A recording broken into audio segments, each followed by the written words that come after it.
not far from here, and Norm well, that's Charlton. very handy for here, isn't it? Norm Charlton from the Cambridge Rowing Club's been particularly helpful to him. Norm himself, a very good coach. And when he's not coaching rowers, he trains racehorses, so he knows how to get people up and going. He's a multi-talented man, so we are looking to Danny to perhaps provide New Zealand with its first medal of the day. That's a little bit later, though. We're awaiting a start now for the men's single sculls B final. As you can see there, they are at the start. No doubt a nervous time. They are for them indeed, all. and just to remind people that Tom Agar from Great Britain actually broke the world fastest time when in the heats, so by a couple of seconds. We'll see how we go. All right, let's go to our commentary team now. And a very good afternoon, ladies and gentlemen. Welcome to the afternoon programme of Adaptive Racing here in Lake Carapiro.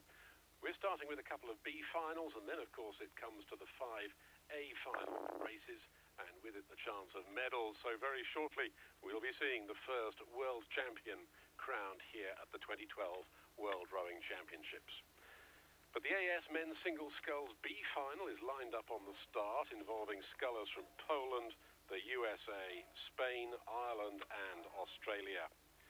These are the 5 scullers who failed to make the grade for the A final, so we're fighting it out for places 7 to 11, and the start instruction has been given, and a good clean start from all 5 scullers taking part for the arms shoulders men's single sculls. This event, as its name implies, restricted to athletes who are only allowed to use their arms and their shoulders in the rowing action. The early leader, Benjamin Hulisson from Australia in lane 5, followed close behind by the newcomer Eduardo de Anta for Spain, and then again a narrow margin before we get to the veteran Ron Harvey in lane 2. The athlete who's featured at every one of the World Championships for the last 5 years, his best performance coming with a silver 4 years ago at Eton. But no medals for Harvey today, or indeed for any of the other 4 scullers in this event, but each of them keen to cross the line in first place and earn 7th overall.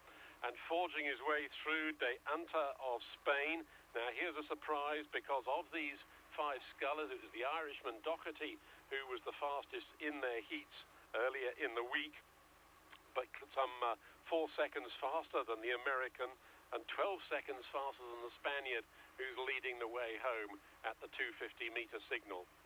All these adaptive races run over the shorter course of 1,000 metres, just half the full international distance. Still some debate going on at international level about whether the adaptive racing should be increased to 2,000. That's all for the future. Right here and now, this is the B final of the adaptive men's singles, and it's still Spain in the lead by just under half a length cleared of Carol Doherty from Ireland, who's come through very strongly.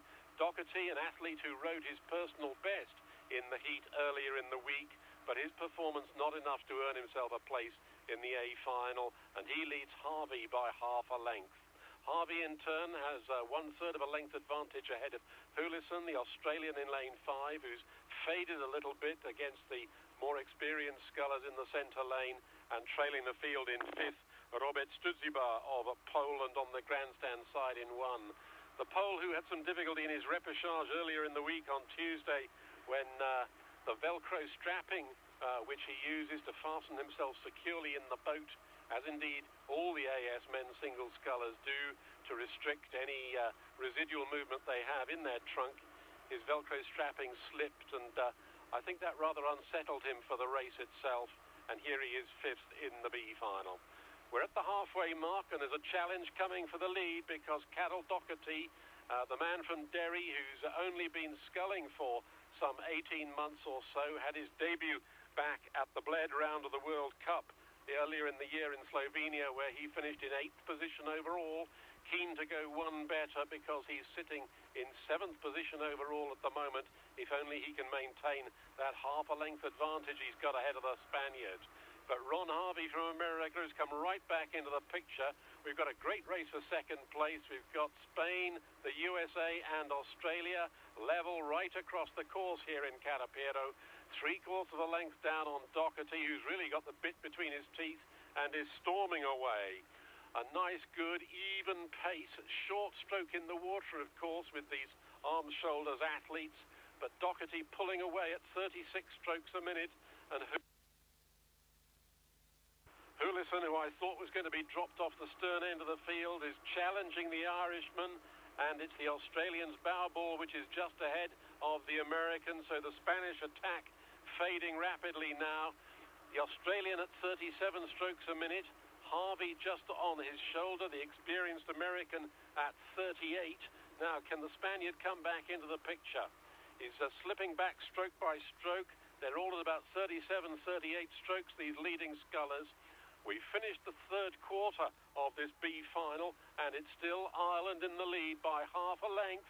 Doherty continues to rate 36 strokes a minute, and now Hullison makes his move. The Australian on lane 5 is coming right back into it and is gaining ground on the Irishman at the head of the field. There's less than half a length in it now. Doherty really gritting his teeth and knows that it's only 200 metres to the finish. Can he hold off the attack from the Australian? Ireland in the lead, 1/3 of a length ahead of Australia, who in turn has half a canvas advantage over Harvey. Harvey trying to come back into it now. There's just a metre or so between second and third, and these three leading scullers have broken right away from De Anta, the Spaniard, in fourth position, and Studzibar from Poland continuing to trail the field. It's Australia who's drawn level with Ireland. This is looking dangerous for Doherty. Hullison, the athlete who took the bronze medal last year in the World Championships, the fastest on paper, bearing in mind his experience over the last year or so. This is a well-judged race by Hullison, who's now got a canvas advantage. It's going to be Hullison leading the way down to the line here in this B final to take 7th place overall, unless Doherty can really pull something out of the bag. But Australia holds on to wins the B final of the AS men's single. Ireland in 2nd place, USA 3rd, Spain will be 4th, and Poland 5th. And Robert Trahan-Jones calls him across the line there, Australia winning that race. Gosh, that looks like hard work to him. Well, it is. I mean, when you think that our able-bodied athletes use the legs, which are the strongest muscle components in the body, and the trunk, which is the next strongest component, and it's only the least strong component, the shoulders and arms, that these athletes are using, and they're working them really, really hard. So Benjamin Hullison there from Australia. Hips Ireland at the post. There's the start. And yes, but see, Spain went out very fast but faded.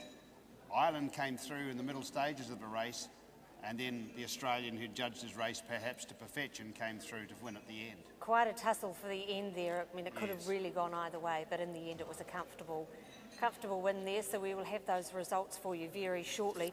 The next race is the mixed cox 4B final. Legs, trunk and arms. So these are athletes who have other disabilities rather than their physical disabilities. Okay, and just the 3 crews in this B final? Yes, just the 3 crews in the B final, and there on the screen now the results of the first race, the men's single sculls B final.